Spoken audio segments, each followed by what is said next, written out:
Bill बहुत ज़्यादा हो गए हैं, महंगाई बहुत ज़्यादा बढ़ गई है, गरीबों का जीना मुश्किल हो गई है, इसलिए हम इस धरने में आए हैं। जीना होगा, मरना होगा, डरना होगा, डरना।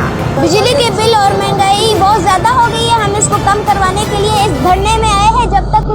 जब तक हमारे मुतालबात को एक्सेप्ट नहीं किया जाएगा तब तक हम इस धरने से नहीं जाएंगे।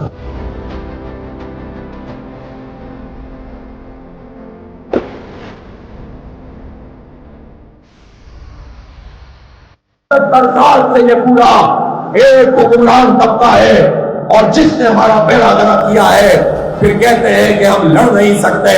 तुम लड़ नहीं सकते, तुम मईशत नहीं चला सकते, तुम महंगाई कम नहीं कर सकते, तुम बिजली के बिल कम नहीं कर सकते, तुम आईपीपी को लगाम नहीं दे सकते, तुम गैरत का मुजाहरा नहीं कर सकते। तो फिर सुन लो, आज जो कुछ बांग्लादेश में हुआ है, तुम्हारा फिर वही मुकद्दर होगा। उसी तरह से नौजवान उठेंगे और फिर तुम्हें आज हसीना वाजिद को तो एयरलिफ्ट से उठा लिया गया, कहीं ऐसा ना हो शहबाज शरीफ साहब, जरदारी साहब, कोई एयरलिफ्ट भी ना पहुंच सके ऐवान सदारत में और वजीर आजम हाउस में, फिर तुम्हारा क्या बनेगा?